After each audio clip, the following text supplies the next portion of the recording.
സ്വർഗഭൂമിയിൽ സ്വപ്നം തേടും വ്യഥിത ഹൃദയന്റെ നാദം. അറബ് മണ്ണിൽ അതിരഴാമണൽക്കാട്ടിൽ നന്മയുണർത്തുന്ന നാദം. Voice of Saudi Arabia, voice of Saudi Arabia.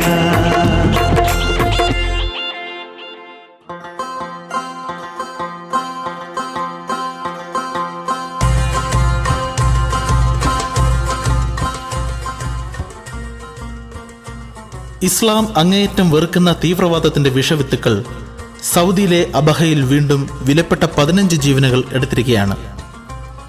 ഈ മനുഷ്യത്വരഹിതമായ കൊടും ക്രൂരതയ്ക്കെതിരെ ശക്തമായ പ്രതിഷേധവുമായി Al Madina present City Flower voice of Saudi Arabia ഇന്നിവിടെ ആരംഭിക്കുന്നു. എല്ലാ മാന്യശ്രോതാക്കൾക്കും വോയിസ് ഓഫ് സൗദി അറേബ്യയുടെ ഒരു പുതിയ അധ്യായത്തിലേക്ക് സ്വാഗതം.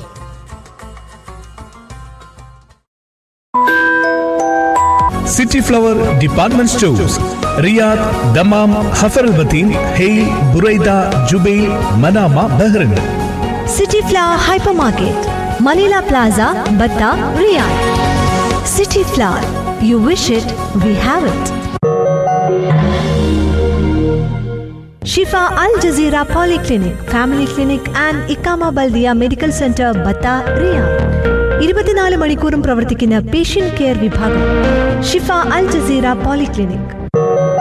Bahar detergent, truly Arabian and world class, distributes a wide range of highly reputed brands like detergent powders, soaps, shampoos, laundry aids and household cleaning products. Bahar Detergent, all over the kingdom and other GCC countries. Bahar, truly Arabian and truly world class. പുകൾപെറ്റ മലബാറിന്റെ രുചിപ്പെരുമയുമായി new Malabar rice, all over the kingdom and other GCC countries. New Malabar Rice and Abu Sana Gold Chocolate. BPL Cargo, unique and leading cargo service in Saudi Arabia. Head office, King South Street, Dammam. Door-to-door logistics, air and sea freight. Expert packing with insurance coverage. All over the Gulf and Asian countries. BPL Cargo. Innovative transportation solution that meets global business demands. Hotel business രംഗത്ത് 2 പതിറ്റാണ്ടിന്റെ പാരമ്പര്യവുമായി classic restaurant Riyadh and Al Khobar. Party hall, coffee shop, family section. Classic Restaurant, King Fahd Street, First Cross, Al Khobar and Batta Commercial Center, Batta, Riyadh. ഏത് നാട്ടുകാരനായാലും ഏത് ഭാഷക്കാരനായാലും ഏത് സമൂഹ തലത്തിൽപ്പെട്ടയാളാണെങ്കിലും അവരിലൂടെ ആ നാടിൻ്റെ ചരിത്രം രചിക്കുന്നതിൽ ബിരുദ് കാട്ടിയിരുന്ന ഒരു ദേശത്തിൻ്റെ കഥാകാരൻ എസ് കെ പൊറ്റക്കാട് ഓർമ്മയായിട്ട് 33 വർഷങ്ങൾ പൂർത്തിയാവുകയാണ്. 1982 ഓഗസ്റ്റ് 6 എസ് കെ മലയാളത്തിന് നഷ്ടമായത്. കഥ, കവിത, യാത്രാവിവരണം, നോവൽ എന്നിങ്ങനെ സാഹിത്യത്തിൻ്റെ നിഖില മേഖലകളിലൂടെയും സഞ്ചരിച്ച എസ് കെ ജ്ഞാനപീഠത്തിന് അർഹനാക്കിയ ഒരു ദേശത്തിൻ്റെ കഥ വായിക്കാത്തവർ വളരെ ചുരുക്കമായിരിക്കും. ഒട്ടേറെ കേരള കേന്ദ്ര സാഹിത്യ അക്കാദമി പുരസ്കാരങ്ങളും മദുരാശി സർക്കാരിൻ്റെ പുരസ്കാരങ്ങളും കോഴിക്കോട് സർവകലാശാലയുടെ ഡീലിറ്റ് ബിരുദവും സ്വന്തമാക്കിയിട്ടുണ്ട് അദ്ദേഹം. കേരള സാഹിത്യ അക്കാദമിയിലും പുരോഗമന സാഹിത്യ സംഘടനയിലും അംഗമായിരുന്നു. ഹെൽസിംകിയിലെ ലോക സമാധാന സമ്മേളനത്തിൽ പങ്കെടുത്തു.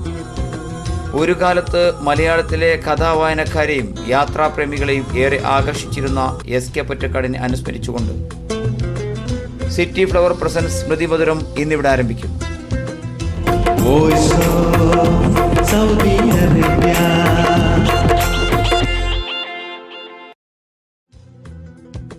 S K Pottekkatt 1913 March 14 Kozhikode ജനിച്ചു. അച്ഛൻ കുഞ്ഞിരാമൻ, അമ്മ കിട്ടൂലി. ഗണപതി സ്കൂളിൽ പഠനം, സാമൂതിരി കോളേജിൽ ഇന്റർമീഡിയറ്റ്.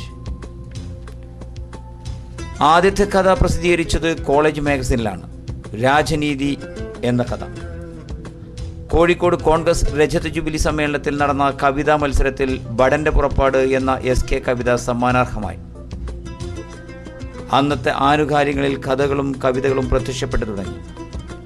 3 വർഷം ഗുജറാത്തി സ്കൂളിൽ ജോലി ചെയ്തു. പിന്നീട് മുംബൈയിലും ലക്നൌവിലും തൊഴിലെടുത്തു. 1949 ആദ്യ വിദേശ പര്യടനം. 52 മാഹി സ്വദേശിനി ജയവലിയെ വിവാഹം ചെയ്തു. 57 62 പാർലമെന്റിലേക്ക് മത്സരിച്ചു. 62 MP ആയി. SK പൊറ്റക്കാടിൻ്റെ നോവലുകളും കഥകളും ഏറെ ഇഷ്ടപ്പെടുന്ന സൗദിയിലെ പ്രമുഖ എഴുത്തുകാരൻ PJJ ആന്റണി അദ്ദേഹത്തെ ഓർമ്മിച്ചെടുക്കുന്നത് ഇങ്ങനെ. Hello Shri PJJ Antony, voice of Kerala 1152 AM റേഡിയോയിൽ നിന്നാണ്. വോയിസ് ഓഫ് സൗദി അറേബ്യ, ഉബൈദരമണ്ണയാണ്. സിറ്റി ഫ്ലവർ പ്രസൻസ് സ്മൃതിപഥനം പരിപാടിയിൽ ഇന്ന് നാം സ്മരിക്കുന്നത് ആ വലിയ കഥാകാരനെ കുറിച്ചാണ്. ഒരു ദേശത്തിൻ്റെ കഥാകാരൻ, ജ്ഞാനപീഠ ജേതാവ്, കഥകളുടെ യാത്രാവിവരണങ്ങളുടെ തമ്പുരാൻ SK പൊറ്റക്കാട്. അദ്ദേഹം ഓർമ്മയായിട്ട് ഇന്നേക്ക് 33 വർഷങ്ങൾ പൂർത്തിയാവുന്നു. എങ്ങനെ ഓർമ്മിച്ചെടുക്കുന്നു SKയുടെ രചനകളെ, യാത്രാവിവരണങ്ങളെ, കഥാപാത്രങ്ങളെ? പറയൂ ശ്രീ PJJ. SK പൊറ്റക്കാട് മലയാളത്തെ സംബന്ധിച്ചിടത്തോളം നമ്മുടെ ആദ്യകാലത്ത് അതിന്റെ ആദ്യ മലയാള സാഹിത്യത്തിന് ഊടും പാവും ഒക്കെ ഉണ്ടാക്കി വെച്ച ഒരാളായിട്ടാണ് സാധാരണ ഇന്നത്തെ വായനക്കാരെല്ലാവരും തന്നെ ഓർമ്മിക്കുവാൻ സാധ്യത.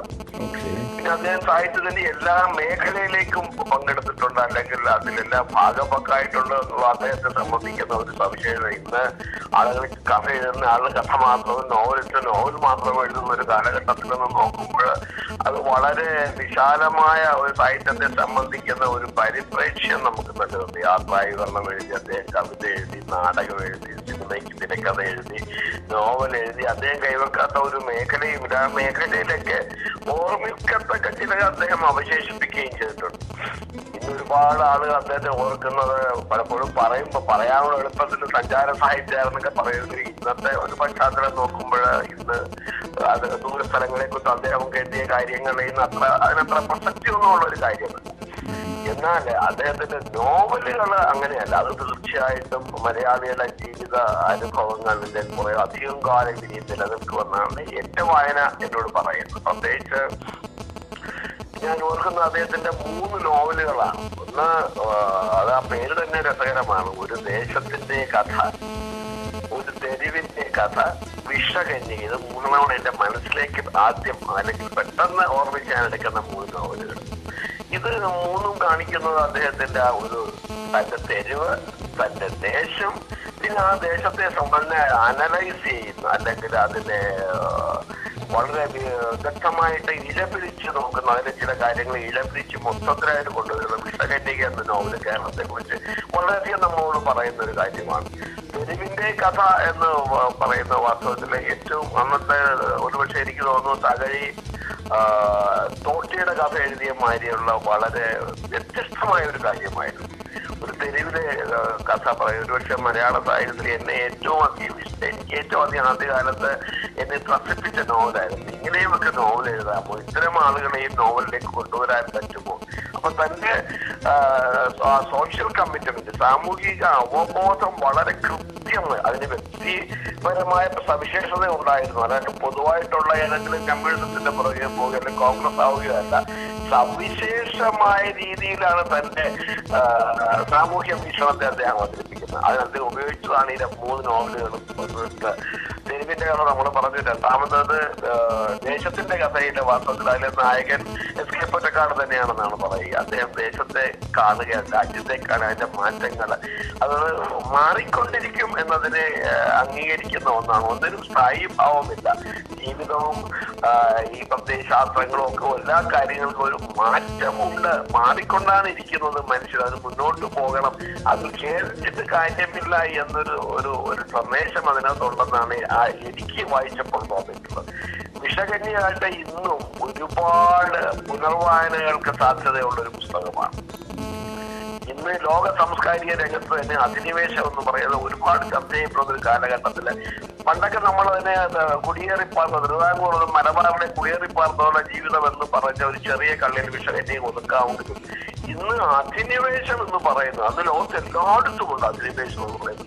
അതിന്റെ പ്രത്യേകതകൾ എന്തൊക്കെയാണ് എന്നൊക്കെ ആലോചിക്കാറുണ്ട്. ഇപ്പൊ ഈ അടുത്ത കാലത്ത് S രാജശേഖരൻ മലയാളം വായനയിലാണ് തോന്നുന്നത്. അങ്ങനെ ഒരു പുതിയ വായനയ്ക്ക് ഒരു പുതിയ നിരൂപകൻ, ഒരു പുതിയ യുവ നിരൂപകൻ അതിനെ പുതുതായിട്ട് വായിക്കുന്ന ഇപ്പോഴും സമകാലത്തിലും വായിക്കുന്നു എന്ന് പറയുന്നത് SK പൊറ്റക്കാടിന്റെ പ്രസക്തി ഇനിയും ഒരുപാട് കാലം നിലനിൽക്കുന്ന അനേകം പുതിയ വായനകൾ അദ്ദേഹത്തിന്റെ കൃതികൾക്ക് ഉണ്ടാകും എന്നുള്ള ഒരു ഇതാണ് എനിക്ക് കരുതുന്നത്. എനിക്ക് ഇത്രയുമാണ് ഇപ്പൊ അദ്ദേഹത്തെ കുറിച്ച് ഓർത്തെടുക്കാനുള്ളത്.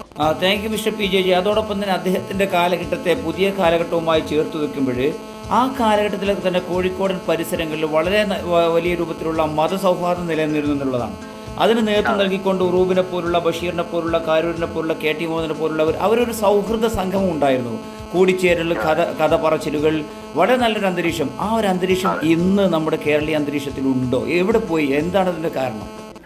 അതിന് കാരണം ലോകം തന്നെ മാറിക്കൊണ്ടിരിക്കുകയാണ്. മനുഷ്യരുടെ മതബോധവും മുമ്പത്തെക്കാൾ മാറുകയാണ്. ഇന്ന് മതം എന്ന് പറയുന്നത് പഴയതിൽ മതങ്ങൾ തന്നെ വളരെ മൗലികമായിട്ട് ചിന്തിക്കുകയും മതമൗലികവാദത്തിലേക്ക് പിന്തിരിഞ്ഞ് നടക്കുകയും ചെയ്യുന്ന ഒരു കാലഘട്ടത്തിലാണ് നമ്മൾ ജീവിക്കുന്നത്. നമ്മള് മുസ്ലിം സമുദായത്തിൽ തന്നെ നോക്കിക്കഴിഞ്ഞാൽ അത് മുന്നോട്ടാണോ പിന്നോട്ടാണോ നടക്കുന്നതിന്റെ കാര്യത്തിൽ എനിക്ക് സംശയമുള്ള ഒരാളാണ്. അതായത് സാമൂഹികമായ ഒരു പരിപ്രേക്ഷ്യത്തിൽ വെച്ച് നോക്കുമ്പോൾ. അപ്പൊ ഹിന്ദു മതമാണെങ്കിലും അങ്ങനെയാണ്. ക്രിസ്തുമതത്തിലൊക്കെ ഇന്ന് കാണുന്ന ഈ കരിസ്മാറ്റിക് എന്ന് പറയുന്ന പ്രസ്ഥാനങ്ങളും മറ്റൊക്കെ മതം അമിതമായി ലളിതവൽക്കരിക്കപ്പെടുകയും ചില ആചാരങ്ങളും ചിട്ടകളും മാത്രമായിട്ട് തീരുകയും അതിൽ നിന്ന് ആധ്യാത്മികത ഇല്ലാതാകുകയും ചെയ്യുന്ന സാമൂഹ്യ അവബോധവും ആധ്യാത്മികതയും മതങ്ങളിൽ നിന്ന് ഇല്ലാതാകുന്ന ഒരു കാലഘട്ടത്തിലാണ് നമ്മൾ ജീവിക്കുന്നത്. അപ്പൊ സ്വാഭാവികമായിട്ട് ഇത്തരം ഫ്രിക്ഷനുകൾ ഉണ്ടാകും. അതായത് ആരെ എഴുത്തുകാരുടെയോ മറ്റു വ്യക്തികളുടെയോ തെറ്റോ കുറവിൽ നിന്നോ അല്ല, പൊതുവായിട്ട് ലോകത്ത് സംഭവിച്ചു കൊണ്ടിരിക്കുന്ന ആത്മശോഷണം, ആത്മബന്ധം നഷ്ടപ്പെടുകയും അതിന്റെ പുറംപൂച്ചുകൾക്ക് പ്രാധാന്യം കിട്ടുന്ന ഒരു ലോകത്തിൽ സംഭവിക്കാവുന്ന കാര്യങ്ങളാണ്. അതിനെതിരെ എഴുത്തിനാണ് ഏറ്റവും കൂടുതൽ ചെയ്യാൻ സാധിക്കുക എന്ന് കരുതുന്ന ഒരാളാണ്. കാരണം എഴുത്തിന് ഒരിക്കലും വർഗീയമാകാനോ ലളിതമാകാനോ സാധിക്കില്ല. അതിന് മനുഷ്യനെ ആഴത്തിൽ സ്പർശിക്കുമ്പോഴാണ് എഴുത്തുണ്ടാകുന്നത് തന്നെ. അതിനകത്ത് മനുഷ്യനെ പിടിക്കാൻ പറ്റുന്നുണ്ട്. അതായത് ക്രിസ്ത്യാനിയോ ഹിന്ദുവിനെയോ മുസ്ലിമിനെയോ ദളിതനെയോ ബ്രാഹ്മണനെയോ അല്ല എഴുത്ത് സ്പർശിക്കുക. എഴുത്തെപ്പോഴും മനുഷ്യനെയാണ്. അല്ല ദളിതന്റെയും ബ്രാഹ്മണന്റെയും ക്രിസ്ത്യാനിന്റെയും ഒക്കെ ഉള്ളിലിരിക്കുന്ന ആ മാനവികതയാണ് അത് സ്പർശിക്കുന്നത്. അപ്പോഴേ അത് എഴുത്താവുകയുള്ളൂ. ആ ഒരു കാലഘട്ടത്തിലേക്ക് നമ്മൾ പോകേണ്ടതുണ്ട് എന്ന ഈ ചോദ്യം എനിക്ക് എന്റെ ഓർമ്മയ്ക്കുണ്ട്. നമ്മൾ അതിലേക്കാണ് എഴുത്ത് അങ്ങനെ ഒരു ഊന്നലിലേക്കാണ് ഇന്ന് പോകേണ്ടതെന്ന് ഓർമ്മിപ്പിക്കുന്നത്. ഈ മതങ്ങളെ ബാധിച്ചിരിക്കുന്ന ഈ പുഴുക്കുത്തുകൾ അതേപോലെ തന്നെ നമ്മുടെ എഴുത്തുകാരെയും ബാധിച്ചിട്ടില്ല. അത് പുതിയ കാലത്തെ എഴുത്തുകാർ പരസ്പരമുള്ള സൗഹൃദം നഷ്ടപ്പെട്ടിരിക്കുന്നു. പരസ്പരമുള്ള ഈഗോ ക്ലാഷുകൾ, ചളിവാരിയറിയലുകൾ. എന്ത് തോന്നുന്നു? വളരെ മോശമായ അന്തരീക്ഷത്തിലേക്ക് നീങ്ങിക്കൊണ്ടിരിക്കുന്നത്. അത് വാസ്തവമാണ്. കാര്യം നമ്മുടെ ഇന്നത്തെ ആളുകൾ തന്നെയാണല്ലോ നമ്മളെ പണ്ടത്തെ എഴുത്തുകാരെന്ന് വെച്ച് കഴിഞ്ഞാൽ മനുഷ്യനെയാണ്. എസ്കേപ്പത്തെക്കാളൊക്കെ എത്രയോ ധീരമായിട്ട് അവർ രാഷ്ട്രീയത്തിലൊക്കെ ഇറങ്ങുകയും ചെയ്ത് എല്ലാം ചെയ്തിരുന്ന കാലഘട്ടത്തിൽ നിന്ന് മാറി ഇന്ന് ആളുകളെ ഏതെങ്കിലും രാഷ്ട്രീയ കക്ഷിയുടെയോ സമുദായ കക്ഷിയുടെയോ ഏതെങ്കിലും ഒരു പത്രത്തിന്റെയോ ഒരു മാസികയുടെയോ ഒക്കെ ആളുകളായിട്ട് അറിയപ്പെടാനാണ് ഇഷ്ടപ്പെടുന്നത്. നമ്മള് ചെറുപ്പക്കാരായ എഴുത്തുകാരെ നോക്കിയാൽ കാണാൻ വേണ്ടി കയ്യിൽ ചാണ്ടുവരെ കെട്ടി നടക്കുന്ന മനുഷ്യരുണ്ട്. അത് ആത്മവിശ്വാസം കുറഞ്ഞ മനുഷ്യർ വരുമ്പോൾ തീർച്ചയായിട്ടും ഇങ്ങനെയുള്ള സംഭവങ്ങൾ ഉണ്ടാവും. അപ്പൊ എഴുത്തുകാർക്കും അവൻ എന്നെ താത്തി കെട്ടിക്കളയുമ്പോൾ ഇവനോട് പറഞ്ഞു കഴിഞ്ഞാൽ ഇവന് എന്നെക്കാളും വലുതാണ് എന്നുള്ള ചിന്ത കൂടുതൽ ചെയ്യുന്നു. അവാർഡുകളും അങ്ങനെയുള്ള കാര്യങ്ങൾക്കും വലിയ ഒരു പൊങ്ങച്ചപ്പാട്ടവും പേര് നടക്കുന്ന എഴുത്തുകാര് അങ്ങനെ ഉണ്ടാകുമ്പോൾ തീർച്ചയായും ഉപയോഗിച്ച് പറഞ്ഞത് ശരിയാണ്. എഴുത്തുകാരുടെ ഇടയിൽ നിന്ന ഇതിന്റെയൊക്കെ സങ്കുചിതതയുടെ വിഷം തീന്റിയ എഴുത്തുകാർ നമുക്ക് ധാരാളം ഉണ്ടാകുന്നു. എന്നാൽ വളരെ നല്ല എഴുത്തുകാർ, ഞാൻ പേരെടുത്ത് പറയുന്നില്ലെങ്കിൽ ഇത് ഇല്ലാത്ത എഴുത്തുകാർ നമ്മുടെ ഇടയിൽ ചെറുപ്പക്കാരിലോട്ട് പ്രായമുള്ളത്. വളരെ സന്തോഷം പി ജെ ജി. ഇത്രയും സമയം വോയിസ് ഓഫ് കേരളയ്ക്ക് വേണ്ടി, വോയിസ് ഓഫ് സൗദി അറേബ്യയ്ക്ക് വേണ്ടി പങ്കുവച്ചതിന് വളരെ സന്തോഷം. നന്ദി, നമസ്കാരം. എനിക്ക് സന്തോഷം. Thank you sir. എസ് കെയുടെ ഓർമ്മകൾ പങ്കുവെച്ചുകൊണ്ട് സൗദിയിലെ തന്നെ മറ്റൊരു പ്രമുഖ എഴുത്തുകാരി സബീന എം സാലി എന്ത് പറയുന്നു എന്ന് നോക്കാം. ഹലോ, അസ്സലാമു അലൈക്കും. Voice of Kerala 115 AM radio voice of Saudi Arabia പ്രോഗ്രാമിൽ നിന്നാണ്. സിറ്റി ഫ്ലവർ പ്രസൻസ് സ്മൃതി മധുരം പരിപാടിയിൽ ഇന്ന് നമ്മൾ സ്മരിക്കുന്നത് ആ വലിയ കഥാകാരനെ കുറിച്ചാണ്. ഒരു ദേശത്തിൻ്റെ കഥയിലൂടെ മലയാളത്തിൻ്റെ മുഴുവൻ കഥാകാരനായി മാറിയ ജ്ഞാനപീഠം ജേതാവ്, കഥകളുടെ യാത്രാവിവരണങ്ങളുടെ തമ്പുരാൻ എസ് കെ പൊറ്റക്കാട്. അദ്ദേഹം ഓർമ്മയായിട്ട് ഇന്നേക്ക് 33 വർഷങ്ങൾ പൂർത്തിയാവുകയാണ്, നിങ്ങൾക്കറിയാം. അപ്പോൾ എങ്ങനെ ഓർമ്മിച്ചെടുക്കുന്നു ആ എസ് കെയുടെ രചനകൾ? എങ്ങനെ നോക്കിക്കാണുന്നു? അദ്ദേഹത്തിൻ്റെ യാത്രാവിവരണങ്ങൾ എങ്ങനെ നോക്കിക്കാണുന്നു? കഥകളെ, കവിതകളെ, എന്താണ് അഭിപ്രായം? എസ് കെ പൊറ്റക്കാട് എന്ന വലിയ കലാകാരൻ എന്റെ ഓർമ്മകളിൽ വരുന്നത്, ഞാനൊക്കെ ചെറിയ കുട്ടിയായിരുന്നപ്പോൾ തന്നെ അദ്ദേഹത്തിന് ജ്ഞാനപീഠ അവാർഡ് ലഭിച്ചിരുന്നു. മലയാളത്തിന്റെ അഭിമാനമായി നമ്മൾ ആദ്യം എണ്ണുന്ന ജി ശങ്കരക്കുറുപ്പ് കഴിഞ്ഞാൽ രണ്ടാമത് 1980 ജ്ഞാനപീഠ പുരസ്കാരം നേടിയ നമ്മുടെ മലയാളത്തിന്റെ മഹാസാഹിത്യകാരനാണ് ശ്രീ SK പൊറ്റക്കാട്. SK പൊറ്റക്കാടിന്റെ ദേശത്തിന്റെ കഥ, അതുപോലെ തന്നെ തെരുവിന്റെ കഥ, ഇതൊക്കെ വളരെ ജനകീയമായിട്ടുണ്ട്. മലബാറിലെ ഓരോ സാധാരണക്കാരനും ആ പുസ്തകം പരിചയമുണ്ട്. എന്താണ് ഇതിന് കാരണം? ഇങ്ങനെ ജനകീയമാവാൻ എന്താണ് കാരണം അദ്ദേഹത്തിന്റെ രചനകൾ? ഒന്നാമത് അദ്ദേഹത്തിന്റെ ഭാഷ തന്നെ ജനകീയമായ ജനങ്ങളുടെ, അതായത് വായനക്കാരുടെ വികാരവിക്ഷോഭങ്ങളെ ഒരു പരിധിവരെ അദ്ദേഹം അത് തുടർച്ചയായി കൊണ്ടുപോകാനായിട്ട് അദ്ദേഹത്തിന് സാധിച്ചിട്ടുണ്ട് രചനകളിലൂടെ. പിന്നെ അതായത് ഒരു ആനുകാലിക വിഷയം അതിനെ മിത്തുകളാക്കി മാറ്റി പ്രതിപാദിക്കുന്ന രീതിയാണ് അദ്ദേഹം കൈക്കൊണ്ടത്. അപ്പോ വായനക്കാരന്റെ മനസ്സിൽ ഏത് നിമിഷവും ആ കൃതിയെ പറ്റിയുള്ള ഒരു ഉദ്യോഗവും വികാരവിക്ഷോഭവും സൃഷ്ടിക്കാൻ പാകത്തിലുള്ള രചനകളായിരുന്നു അദ്ദേഹത്തിൻ്റെത്. അതെ അതെ അതെ. പിന്നെ അദ്ദേഹത്തിന്റെ കഥാപാത്രങ്ങളിലൂടെ ഇറങ്ങി ചെന്ന് കഴിഞ്ഞാൽ നമുക്ക് മനസ്സിലാക്കാവുന്നത് ആ ദേശം നമ്മൾ സന്ദർശിച്ചു കഴിഞ്ഞതുപോലെ തോന്നും. ഇപ്പോൾ ദേശത്തിന്റെ കഥ അല്ലെങ്കിൽ തെരുവിന്റെ കഥയൊക്കെ വായിച്ചു കഴിഞ്ഞാൽ നമ്മൾ ആ ഗ്രാമത്തിൽ പോയി എന്നാണ് നമുക്ക് തോന്നുക. ആ രൂപത്തിലുള്ളൊരു അനുഭവം ഉണ്ടാവുന്നില്ലേ?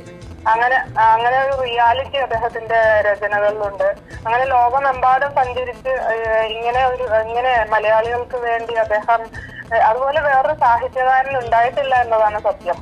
തീർച്ചയായിട്ടും യാത്രാപുസ്തകങ്ങൾ തന്നെ അദ്ദേഹം 20-ലേറെ യാത്രാവിവരണ ഓരോ സ്ഥലത്തെ പറ്റി അദ്ദേഹം എഴുതിയിട്ടുണ്ട്. കാശ്മീരിനെ പറ്റി, കാശ്മീരൊക്കെ വായിച്ചു കഴിഞ്ഞാൽ ശരിക്കും നമ്മൾ അവിടെ ചെന്ന പ്രതീതിയാണ്. പിന്നെ കാപ്പിരികളുടെ നാട്ടില്, സിംഹഭൂമി, നൈൽ ഡയറി വായിച്ചാൽ ഈജിപ്തിന്റെ സംസ്കാരം മുഴുവൻ നമുക്ക് മനസ്സിലാക്കാൻ സാധിക്കും. പിന്നെ മലയ നാടുകളിൽ എന്ന് പറഞ്ഞ് ആ പ്രദേശത്ത് അങ്ങനെ ഒരുപാട് പാതിരാ സൂര്യന്റെ നാട്ടിൽ എന്ന് പറഞ്ഞ ജപ്പാനെ പറ്റിയുള്ള വിവരണം. തീർച്ചയായിട്ടും. പക്ഷെ ആ കാലഘട്ടത്തിലൊക്കെ ഉണ്ടായിരുന്ന കോഴിക്കോടൻ ഗ്രാമങ്ങളിൽ, നഗരങ്ങളിൽ, അതുപോലെ മലബാറിലൊക്കെ തന്നെ ഉണ്ടായിരുന്ന ആ ഒരു സ്നേഹബന്ധം ഉണ്ടല്ലോ. മനുഷ്യർ തമ്മിലുള്ള, എഴുത്തുകാർ തമ്മിലുള്ള ഒരു സ്നേഹബന്ധം, ആ ഒരു സൗഹൃദം ഇന്ന് നഷ്ടമായിട്ടില്ല. എന്തായിരിക്കും അതിന് കാരണം? എങ്ങനെ നോക്കിക്കാണുന്നു? അന്നത്തെ കാലം പുരോഗമിക്കുന്നതിനനുസരിച്ച് എഴുത്തുകാരുടെ ഉള്ളിലായാലും സാധാരണക്കാരന്റെ ഉള്ളിലായാലും സ്പർദ്ധയും താൻപോരിമയും വർദ്ധിക്കുന്ന ഈ കാലഘട്ടത്തിൽ എല്ലാത്തിനും ഞാൻ എന്റെ കൈ മുൻപിൽ എന്ന് ആയിക്കൊണ്ടിരിക്കുന്ന ഈ ആസുര കാലഘട്ടത്തിൽ എഴുത്തുകാരനെ അതിൽ നിന്ന് ഒഴിച്ചു നിർത്താൻ ഒരിക്കലും സാധിക്കില്ല.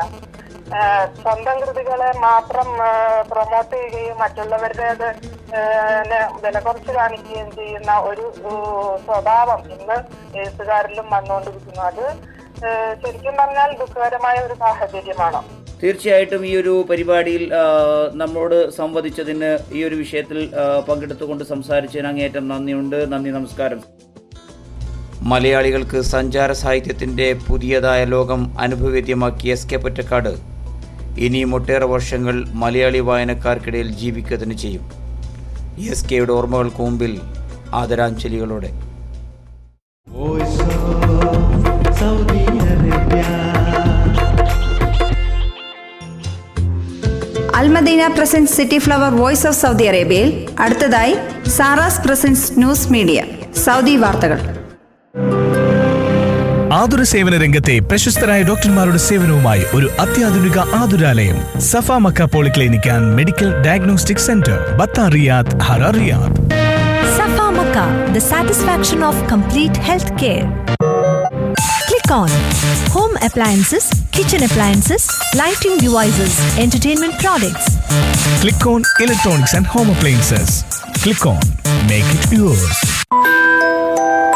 G-Mart Department Stores, affordable lifestyle shopping, killer offers, Saudi Riyal 10 and 20 Bonanza, vibrant collections. Hurry up! G-Mart Department Stores, Wazir Complex, King Faisal Street, Bata, Riyadh. നമസ്കാരം. Voice of Kerala 1152 AM, voice of Saudi അറേബ്യയിൽ വാർത്തകളും വിശേഷങ്ങളുമായി Sara's news media. ഞാൻ നസ്രുദ്ദീൻ വിജയ്, ആലപ്പുഴ. ആദ്യം പ്രധാന വാർത്തകൾ. ആഭ്യന്തര ഹജ്ജ് തീർത്ഥാടകർക്കുള്ള നിരക്കുകൾ ഹജ്ജ് മന്ത്രാലയം പ്രഖ്യാപിച്ചു. സൗദിയിൽ സുരക്ഷ ശക്തമാക്കാൻ കിരീടാവകാശി അമീർ മുഹമ്മദ് ബിൻ നായിഫ് നിർദ്ദേശം നൽകി. സൗദിയിലെ പ്രവാസികൾ 2 പതിറ്റാണ്ടിനിടെ 1.4 ട്രില്യൺ റിയാൽ മാതൃരാജ്യങ്ങളിലേക്ക് അയച്ചതായി report. Abha special emergency force ആസ്ഥാനത്ത് മനുഷ്യബോംബായി പൊട്ടിത്തെറിച്ച ചാവേറിനെ സംബന്ധിച്ച കൂടുതൽ വിവരങ്ങൾ ആഭ്യന്തര മന്ത്രാലയം പുറത്തുവിട്ടു. വാർത്തകൾ വിശദമായി. സൗദി ആഭ്യന്തര ഹജ്ജ് തീർത്ഥാടകർക്കുള്ള സേവന നിരക്കുകൾ ഹജ്ജ് മന്ത്രാലയം പ്രഖ്യാപിച്ചു. മക്കയിലേക്കും തിരിച്ചുമുള്ള യാത്രാ സൗകര്യം, പുണ്യസ്ഥലങ്ങളിലെ താമസം, ഭക്ഷണം തുടങ്ങിയ വിവിധ സേവനങ്ങളുടെ നിലവാരത്തിനനുസരിച്ചാണ് ഹജ്ജ് നിരക്കുകൾ പ്രഖ്യാപിച്ചിരിക്കുന്നത്. കുറഞ്ഞ ചെലവിൽ ഹജ്ജ് നിർവഹിക്കുന്നതിന് അവസരമൊരുക്കുന്ന പദ്ധതിയിൽ 3000 റിയാൽ മുതൽ 5250 റിയാൽ വരെയാണ് നിരക്ക് നിശ്ചയിച്ചിരിക്കുന്നത്. ആഭ്യന്തര ഹജ്ജ് തീർത്ഥാടകർ ഓൺലൈൻ രജിസ്ട്രേഷൻ നടത്തണമെന്ന് മന്ത്രാലയം അറിയിച്ചു. സൗദി അറേബ്യയിലെ എല്ലാ പ്രവിശ്യകളിലും സുരക്ഷ വർദ്ധിപ്പിക്കാൻ കിരീടാവകാശിയും ഉപപ്രധാനമന്ത്രിയും ആഭ്യന്തരമന്ത്രിയുമായ അമീർ മുഹമ്മദ് ബിൻ നായിഫ് നിർദ്ദേശം നൽകി. സുരക്ഷാ വകുപ്പ് മേധാവികളുടെ യോഗത്തിലാണ് മന്ത്രി നിർദ്ദേശം നൽകിയത്. രാജ്യരക്ഷയും സമാധാനാന്തരീക്ഷവും തകർക്കാൻ ശ്രമിക്കുന്നവരോട് യാതൊരു ദയയും കാണിക്കില്ല. അടുത്ത കാലത്ത് രാജ്യത്തുണ്ടായ ഭീകരാക്രമണങ്ങൾ ഉരുക്കുമുഷ്ടി ഉപയോഗിച്ച് ചെറുക്കുന്ന കാര്യത്തിൽ വിട്ടുവീഴ്ചയില്ലെന്നും അമീർ മുഹമ്മദ് ബിൻ നായിഫ് മുന്നറിയിപ്പ് നൽകി.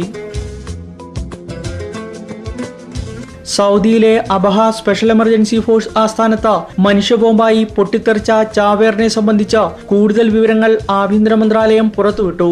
തീവ്രവാദ ബന്ധത്തിന്റെ പേരിൽ ഇയാൾ കസ്റ്റഡിയിലായിരുന്നു. എന്നാൽ മതിയായ തെളിവില്ലാത്തതിനാൽ 45 ദിവസം മുമ്പാണ് ഇയാളെ മോചിപ്പിച്ചത്. സഖാക്ക പ്രവിശ്യയിലെ അൽ ജൗഫിലുള്ള യൂസഫ് ബിൻ സുലൈമാൻ അബ്ദുള്ള അൽ സുലൈമാൻ എന്ന യുവാവാണ് പള്ളിയിൽ നിസ്കാരത്തിനിടെ മനുഷ്യബോംബായി പൊട്ടിത്തെറിച്ചത്. സോഷ്യൽ മീഡിയകളിൽ തീവ്രവാദ ചിന്തകൾ പ്രചരിപ്പിക്കുന്ന ഇയാളെ നേരത്തെ സുരക്ഷാ വകുപ്പുകൾ നിരീക്ഷിക്കുകയും കസ്റ്റഡിയിലെടുക്കുകയും ചെയ്തിരുന്നു. ജയിൽ മോചിതനായ ശേഷം താൻ പുതിയൊരു ജീവിതത്തിലേക്ക് കടക്കുകയാണെന്നും തനിക്കു വേണ്ടി പ്രാർത്ഥിക്കണമെന്നും ഇയാൾ സോഷ്യൽ മീഡിയയിൽ പോസ്റ്റ് ഇട്ടിരുന്നു. അറബ് രാജ്യങ്ങളിൽ ശക്തി പ്രാപിക്കുന്ന ഭീകരതയ്ക്കും തീവ്രവാദത്തിനും എതിരെ ഓർഗനൈസേഷൻ ഓഫ് ഇസ്ലാമിക് കോഓപ്പറേഷന്റെ ഉന്നതതല യോഗം ജിദ്ദയിൽ ചേരുന്നു. അബഹ മസ്ജിദിലെ ചാവേർ സ്ഫോടനത്തിന്റെ പശ്ചാത്തലത്തിലാണ് അടിയന്തര യോഗം ചേരുന്നത്. ഹൂത്തികളുടെ ആക്രമണത്തിൽ ദുരിതം നേരിടുന്ന യമൻ ജനതയെ സഹായിക്കാൻ 1 ലക്ഷം ഭക്ഷ്യകിറ്റുകൾ യമനിലെത്തിക്കുമെന്ന് റിയാദ് കിങ് സൽമാൻ ദുരിതാശ്വാസ കേന്ദ്രം അറിയിച്ചു.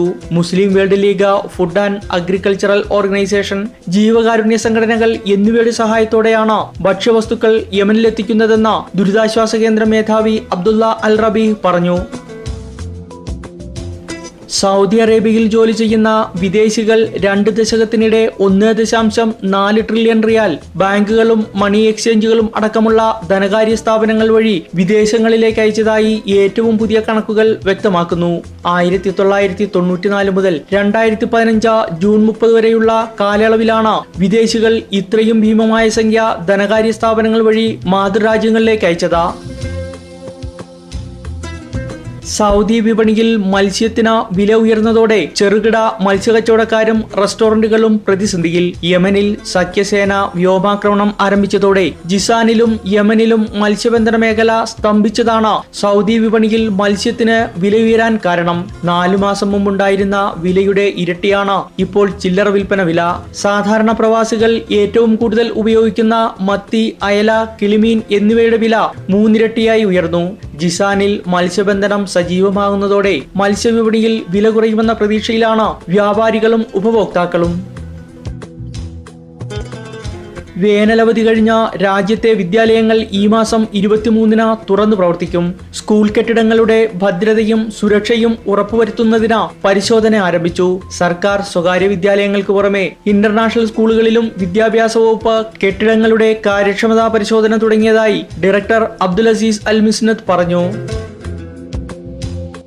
അശ്ലീല വെബ്സൈറ്റുകൾ പ്രത്യേക സോഫ്റ്റ്വെയറുകൾ ഉപയോഗിച്ച് സന്ദർശിച്ചതിന് സൗദി അറേബ്യയിലെ ദമാമിൽ മലയാളി യുവാവിനെ പോലീസ് അറസ്റ്റ് ചെയ്തു. അശ്ലീല വീഡിയോ ഡൗൺലോഡ് ചെയ്തതായും കണ്ടെത്തി. സൗദി സൈബർ സെല്ലിന്റെ നിരീക്ഷണത്തിലായിരുന്ന ഇയാളെ ദമാം ജുനൂബിയ പോലീസാണ് അറസ്റ്റ് ചെയ്തത്. എന്നാൽ താൻ നിരപരാധിയാണെന്നും തന്റെ പേരിലെടുത്ത ഇന്റർനെറ്റ് കണക്ഷൻ റൂമിലുള്ള മറ്റു 4 പേരും ഉപയോഗിക്കുന്നുണ്ടെന്ന് കഫ്തീരിയ ജീവനക്കാരനായ യുവാവ് പോലീസിനോട് പറഞ്ഞു. ഉടമ ഉപേക്ഷിക്കുന്ന ചത്ത ആടുകളുടെ ഇറച്ചി ഉപയോഗിച്ച സാൻഡ്വിച്ച് ഉണ്ടാക്കി വിറ്റിരുന്ന ഹോട്ടലുടമയെ അറസ്റ്റ് ചെയ്തു. ഹഫറൽ ബാത്തിനിലെ ഹോട്ടലിലാണ് ഉപഭോക്താക്കളെ ഞെട്ടിച്ച സംഭവം. മരുഭൂമിയിൽ നിന്ന് ചത്ത ആടുകളുടെ ശവശരീരം ഹോട്ടലിലെത്തിച്ചാണ് ഉടമ സാൻഡ്വിച്ച് ഉണ്ടാക്കിയിരുന്നത്. ഭക്ഷ്യകേന്ദ്രങ്ങളിൽ പരിശോധന നടത്തുന്ന ഉദ്യോഗസ്ഥർ പോലീസിൽ വിവരമറിയിച്ചതിനെ തുടർന്നാണ് ഇയാൾ കുടുങ്ങിയത്. മക്കയിലെ മസ്ജിദുൽ ഹറമിൽ പ്രദക്ഷിണം നിർവഹിക്കുമ്പോൾ എണ്ണം കണക്കാക്കാൻ സഹായിക്കുന്ന പുതിയ മൊബൈൽ ആപ്ലിക്കേഷൻ സ്മാർട്ട് ഫോണുകളിൽ ലഭ്യമായി തുടങ്ങി. ഹറംകാരി വിഭാഗം തയ്യാറാക്കിയ ആപ്ലിക്കേഷൻ അറബി, ഇംഗ്ലീഷ്, ഉറുദു, ഫ്രഞ്ച്, തുർക്കിഷ് ഭാഷകളിൽ ലഭ്യമാണ്. മക്കയിലെ ഉമ്മുൽ ഖുറ യൂണിവേഴ്സിറ്റിയുമായി സഹകരിച്ച ഹറം പള്ളിയിലെ IT വിഭാഗമാണ് ആപ്ലിക്കേഷൻ വികസിപ്പിച്ചത്. അവസാനമായി പ്രധാന വാർത്തകൾ വീണ്ടും. ആഭ്യന്തര ഹജ്ജ് തീർത്ഥാടകർക്കുള്ള നിരക്കുകൾ ഹജ്ജ് മന്ത്രാലയം പ്രഖ്യാപിച്ചു. സൗദിയിൽ സുരക്ഷ ശക്തമാക്കാൻ കിരീടാവകാശി അമീർ മുഹമ്മദ് ബിൻ നായിഫ് നിർദ്ദേശം നൽകി. അബഹ സ്പെഷ്യൽ എമർജൻസി ഫോഴ്സ് ആസ്ഥാനത്ത് മനുഷ്യ ബോംബായി പൊട്ടിത്തെറിച്ച ചാവേറിനെ സംബന്ധിച്ച കൂടുതൽ വിവരങ്ങൾ ആഭ്യന്തര മന്ത്രാലയം പുറത്തുവിട്ടു. വാർത്തകളും വിശേഷങ്ങളും അവസാനിക്കുന്നില്ല. സാറാസ് ന്യൂസ് മീഡിയ വീണ്ടും നാളെ ഇതേ സമയം. ശുഭരാത്രി. Nightmate Mattress. Best quality medical beds and ceramic closets. Lower prices. Delivery at your doorstep. All over Kerala. Payments on delivery. Nightmate Mattress. Authorized dealer Hanin Trading, Kerala. Contacts 00966 5039 50539. Al-Abir Medical Group, Riyadh, Dammam, Jeddah, Makkah and Medina. Strives for perfection, excellence and values in healthcare. Al-Abir Medical Group, large regional healthcare SVS provider in GCC countries. സൗദിയിലെ ശ്രോതാക്കൾക്ക് പുതിയ ശ്രവ്യാനുഭവം സമ്മാനിക്കാൻ voice of Kerala 1152 AM-ൽ voice of Saudi Arabia. Voice of Saudi Arabia. Voice of Saudi Arabia.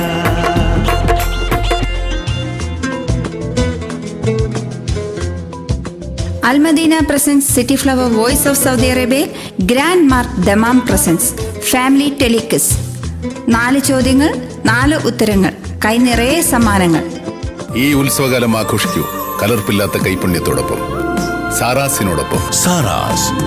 Saras കലർപ്പില്ലാത്ത കൈപുണ്യം. ഒരു അന്ന group ഉൽപ്പന്നം.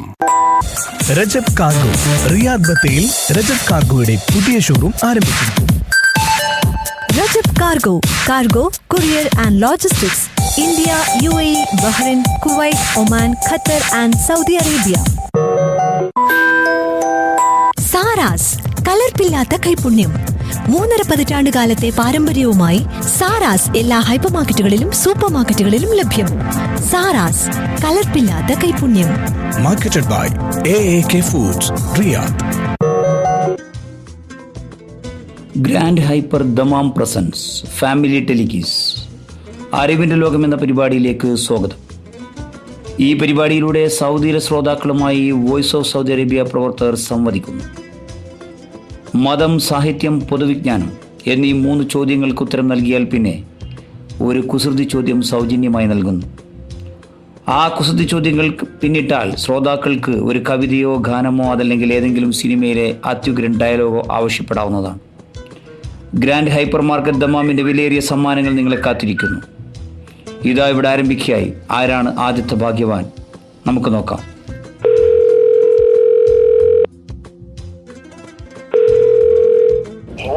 Hello, voice of Kerala 1152 AM, voice of Saudi Arabia, grand hypermarket Dammam presents അറിവിന്റെ ലോകം പരിപാടിയിൽ നിന്നാണ്. ഓക്കെ, ഉബൈദരവൺ, എന്തൊക്കെയാണ് വിശേഷങ്ങൾ? ഇത് ഫാമിലി ടെലിഗീസ് ആണ്. ഫാമിലി ഒക്കെ ഉണ്ടോ കൂടെ? എന്തൊക്കെയാണ് മിസ്റ്റർ പ്രസാദ് വിശേഷങ്ങളൊക്കെ, പുതിയ സംഭവങ്ങളൊക്കെ എന്തൊക്കെയാണ്?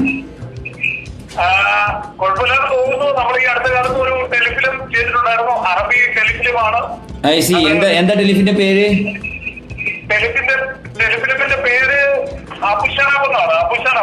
അത് ശരി. നമ്മുടെ മലയാളികൾ ആരെങ്കിലും അഭിനയിച്ചിട്ടുണ്ടോ? എല്ലാവരും സൗദികളാ? എല്ലാം ഇല്ല, ഞാൻ ഒരാൾ മാത്രമേ ഉള്ളൂ അതിന്റെ സെൻട്രൽ ക്യാരക്ടർ ചെയ്യുന്ന. ബാക്കിയുള്ളത് ചെറിയ ചെറിയ ക്യാരക്ടർ ഉള്ളതെല്ലാം സൗദികളാണ്. അത് ശരി. ഓഹോ, ഓക്കെ ഓക്കെ ഓക്കെ. അപ്പൊ നല്ല സംഭവമായിരിക്കുമല്ലോ. എന്ന് പുറത്തിറങ്ങും?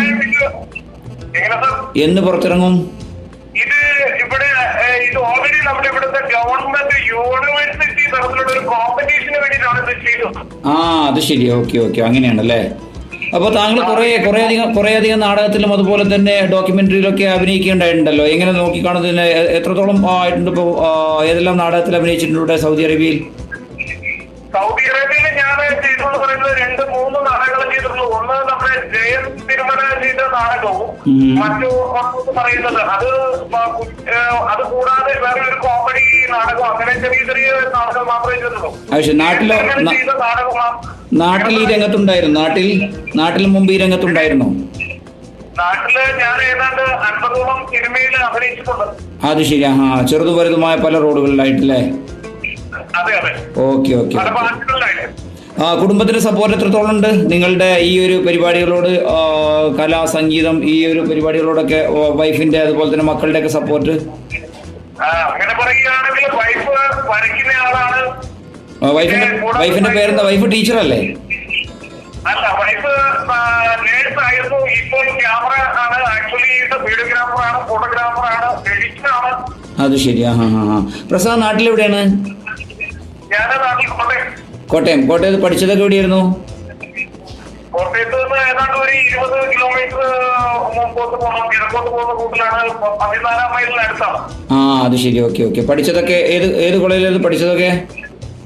നമ്മുടെ NSS കോളേജ് വാഴൂർ എന്ന് പറയും. അത് ശരി. ഓക്കെ. വൈഫ് അവിടെ ഉണ്ടല്ലോ. വൈഫിനൊന്ന് കൊടുക്കൂ, ഫോണൊന്ന് കൊടുക്കൂ. തീർച്ചയായും സംസാരിച്ചോളൂ. ഓക്കെ. ഹലോ, നമസ്കാരം. വൈഫിന്റെ പേരെന്താണ്? I see. ഓക്കെ. നാട്ടിലെവിടെ? കോട്ടയം തന്നെയാണോ? ചെങ്ങന്നൂർ. അറിയാം. Kottayam Chengannur. Okay. House wife ആണല്ലേ? ഇവിടെ സൗദിയിൽ ജോലി ചെയ്യുന്നില്ല. ആർട്ടിസ്റ്റ് ആണ്, നന്നായിട്ട് വരക്കും. ഏതാ, പെൻസിൽ ഡ്രോയിങ് ആണോ? I see. ഓക്കെ. ഇവിടെ പ്രദർശനം നടത്തിയിട്ടുണ്ടോ? എക്സിബിഷൻ നടത്തിയിട്ടുണ്ടോ?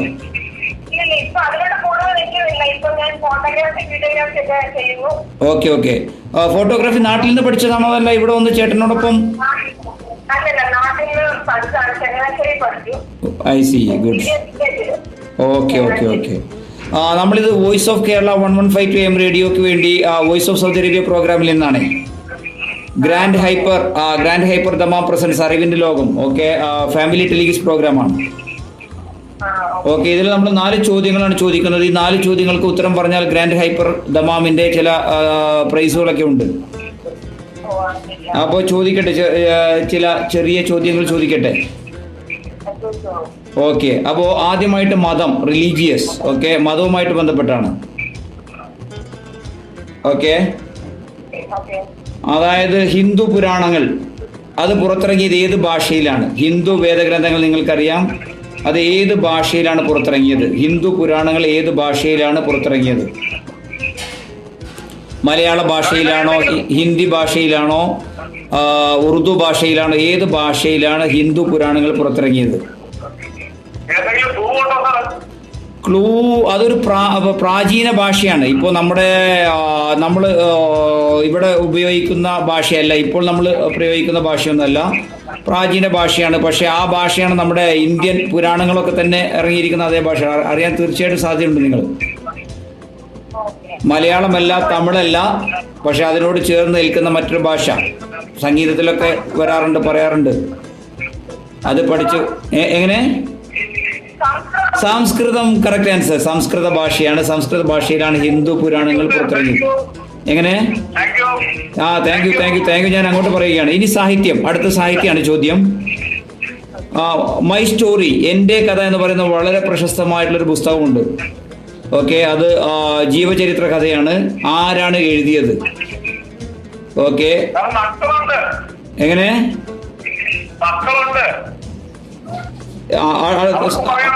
അതെ, പറയാം. നിങ്ങൾക്കും പറയാം, മക്കൾക്കൊക്കെ പറയാം. ഇത് ഫാമിലി ടെലിവിഷൻ ആണ്, കുടുംബത്തിൽ ആർക്കും പറയാം. സമയമെടുത്ത് പറഞ്ഞോളൂ. മേഡത്തിന് അറിയില്ലെങ്കിൽ ഓക്കെ, മിസ്റ്റർ പ്രസാദിന് പറയാം. പ്രസാദിന് അറിയില്ലെങ്കിൽ മക്കൾക്കറിയാം, നോ പ്രോബ്ലം. എൻ്റെ കഥ എന്ന പുസ്തകം എഴുതിയത് ആരാണ്?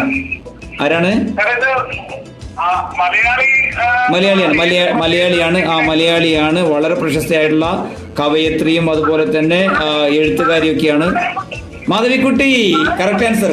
അതെ, വളരെ കറക്റ്റ് ആൻസർ ആണ് മാധവിക്കുട്ടി. കമല സുരയ്യ. ഓക്കെ, വളരെ സന്തോഷം. ഓക്കെ, വൈഫിന്റെ ഭാഗത്ത് നല്ല സപ്പോർട്ട് ഉണ്ട് കേട്ടോ. പ്രസാദിനേക്കാൾ അധികം പറയുന്നത് മിസ്സിസ് പ്രസാദാണ്. ഓക്കെ. ഗുഡ്. വളരെ നല്ലത്. വായന എപ്പോഴും നല്ലതാണ്. വായിക്കുന്നവർ പ്രത്യേകിച്ച് തന്നെ നമുക്ക് മനസ്സിലാക്കാൻ സാധിക്കും. ഓക്കെ, ഇനി അടുത്ത ചോദ്യം. ലോകത്തിൽ ഏറ്റവും കൂടുതൽ, ഇത് പൊതുവിജ്ഞാനമാണ് കേട്ടോ, ലോകത്തിൽ ഏറ്റവും കൂടുതൽ മുട്ട ഉൽപ്പാദിപ്പിക്കുന്ന രാജ്യം ഏത്? World leading egg production country.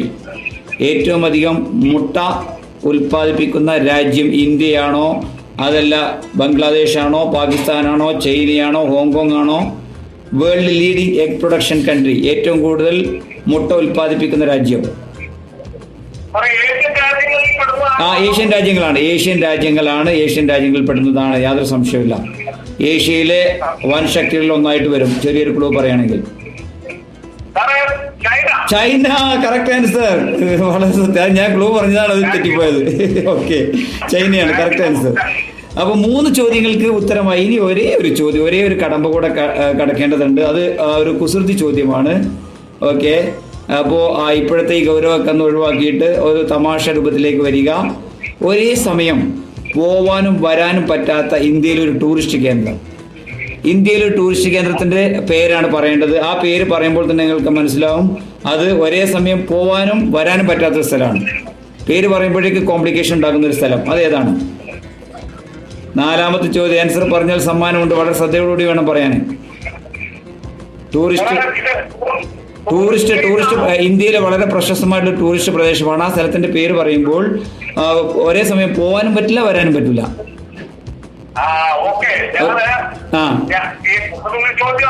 അതെ അതെ, പറഞ്ഞോളൂ. ഏതാണ് സ്ഥലം? അതെ, അത്രേ ഉള്ളൂ. വളരെ ക്ലിയറാ. ഏതാണ് സ്ഥലം? പറയൂ. ഗോവ. അതെ, ഗോവ. പോവാനും പറ്റില്ല, ഗോ എന്ന് പറയുമ്പോഴേക്ക് വാ എന്ന് പറഞ്ഞു. മനസ്സിലല്ലേ? അതാണ് സംഭവം, ഗോവ.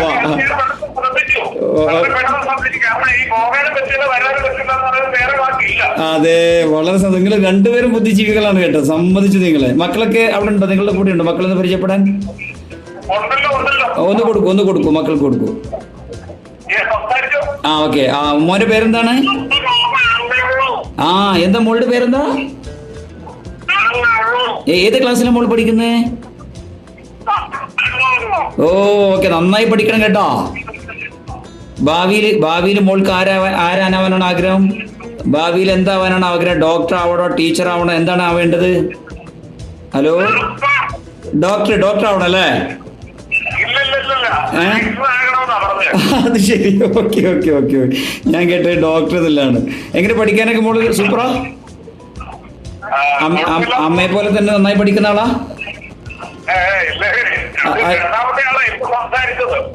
I see. ഓക്കെ. മക്കള് വരക്കുവോ അമ്മയെ പോലെ തന്നെ?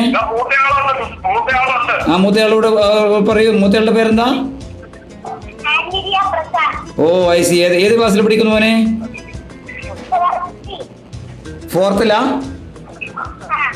ഓക്കെ. നന്നായി പഠിക്കണം കേട്ടോ, നന്നായി പഠിക്കണം. അതുപോലെ തന്നെ നമ്മുടെ പ്രോഗ്രാമിലൊക്കെ പങ്കെടുക്കണം. അപ്പൊ നിങ്ങൾക്ക് ഇപ്പോൾ ഹലോ എന്നാ രണ്ടുപേരി പാടട്ടെ. പഠിക്കോ രണ്ടുപേരി. മലയാളം പാട്ടാ? ഇംഗ്ലീഷ്. യെസ്, വരട്ടെ പാടിക്കോളൂ. English rhymes. Snowflakes ride on the mountain, I know the cooking is clean.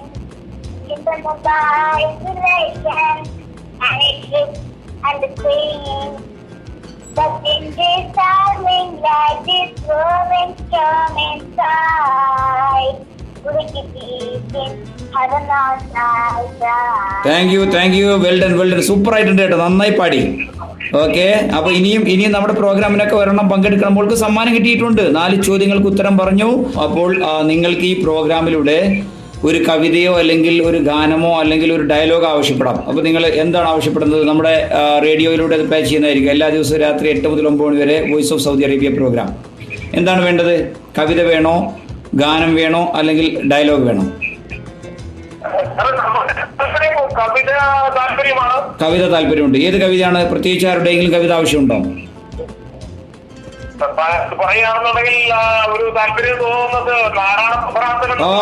Madhusudan നായരുടെ. അയ്യോ, ഗുഡ്. വളരെ നല്ല സെലക്ഷനാണ് മാഷെ.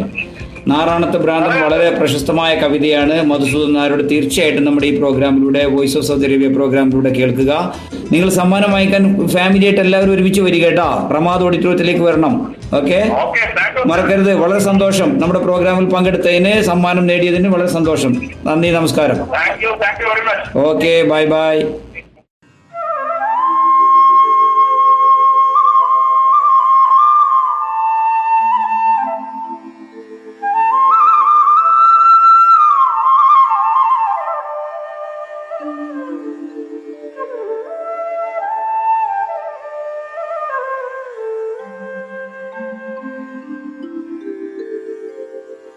പന്ത്രണ്ടു മക്കളെ പെറ്റൊരമ്മേ,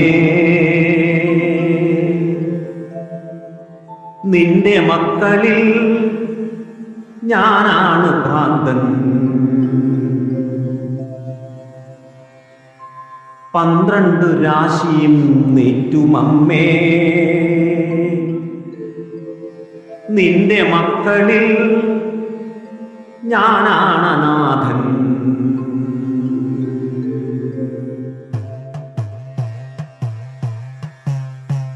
പന്ത്രണ്ടു മക്കളെ പെറ്റൊരമ്മേ, നിന്റെ മക്കളിൽ ഞാനാണ് ഭ്രാന്തൻ.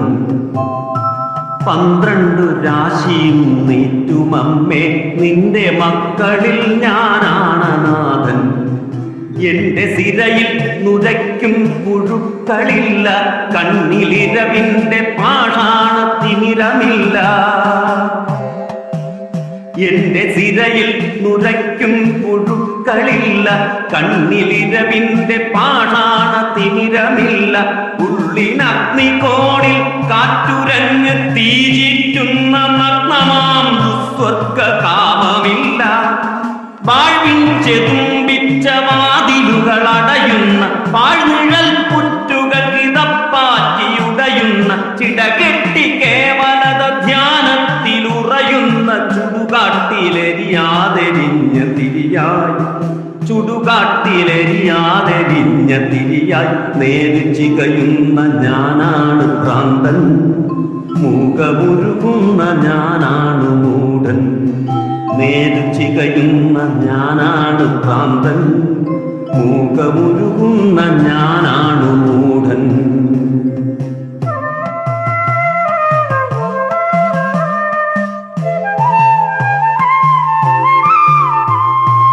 ഓയ്മയുടെ കോലങ്ങളെരിയുന്ന ജീവിത ചുടലയ്ക്കു കൂട്ടിരിക്കുമ്പോൾ, കോവിലുകളെല്ലാം ഒതുങ്ങുന്ന കോവിലിൽ കഴകത്തിനെത്തി നിൽക്കുമ്പോൾ, കോലായിലിക്കാലമൊരു മന്തുകാരുമായി തീകായുവാനിരിക്കുന്നു. ചീർത്ത കൂനൻകിനാക്കൾ തൻ കുന്നിലേക്ക് മേഘകാമങ്ങൾ കല്ലുരുട്ടുന്നു. ഒട്ടിവലിയുന്ന ദിശയെട്ടുമുപശാന്തിയുടെ മൊട്ടുകൾ തിരഞ്ഞു നടകൊള്ളുകേ. ഓർമ്മയിലൊരുടുവഴി മരതു ചിപ്പഴമയുടെ നേർവരയിലേക്ക് തിരിയുന്നു.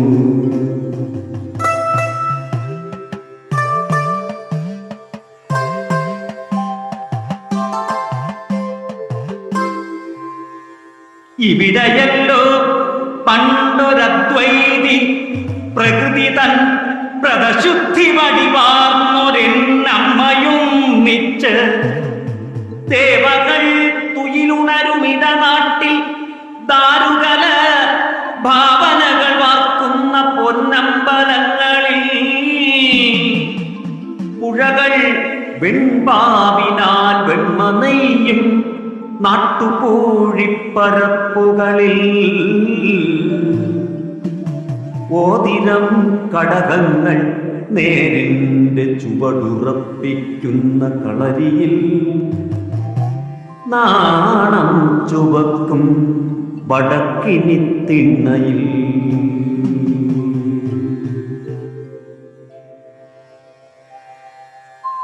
ഇരുളിന്റെ ആഴത്തിൽ അധ്യാത്മ ചൈതന്യവിമ വെട്ടി വിരിയുന്ന വേടമാടങ്ങളിൽ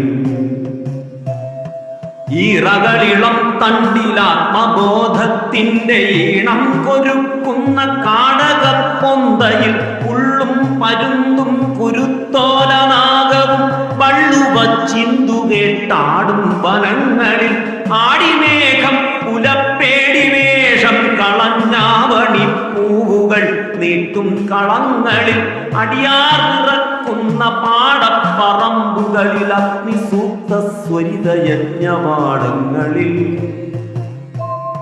വാക്കുകൾ മുളയ്ക്കാത്ത കുന്നുകളിൽ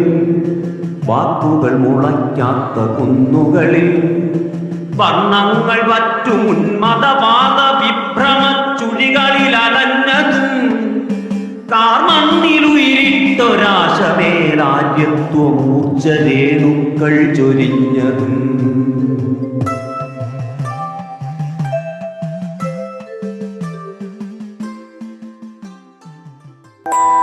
രജബ് കാർഗോ റിയാദ് ബത്തയിൽ രജബ് കാർഗോയുടെ പുതിയ ഷോറൂം ആരംഭിച്ചിരിക്കുന്നു.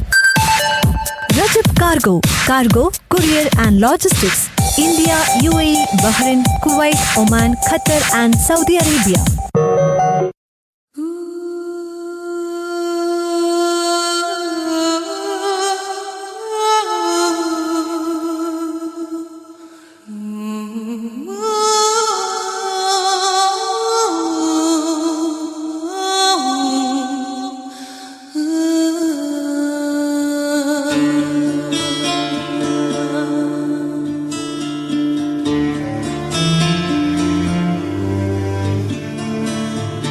വിട പറയുകയാണോ ചിരിയുടെ വെൺപ്രാവുകൾ, ഇരുളടയുകയാണോ മിഴിയിണയുടെ കൂടുകൾ, വിധിനെരിവേനലിൽ വിരഹമരുഭൂമിയിൽ ഓർമ്മകളുമായി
Al Madina present City Flower voice of Saudi അറേബ്യയുടെ ഈ ലക്കം ഇന്നിവിടെ അവസാനിക്കുന്നു. നിങ്ങളുടെ നിർദ്ദേശങ്ങളും വിമർശനങ്ങളും ഞങ്ങൾക്ക് എഴുതുക. ഞങ്ങളുടെ വിലാസം friendscreation@live.com. Mobile number 00966 5094600972. എല്ലാ ശ്രോതാക്കൾക്കും ഒരു നല്ല ശുഭരാത്രി ആശംസിച്ചുകൊണ്ട് ഞങ്ങൾ വിടവാങ്ങുന്നു. ഞാൻ ജോസ് കടമ്പനാട്. ഞാൻ പ്രിൻസി ജോസ്. അസ്സലാമു അലൈക്കും.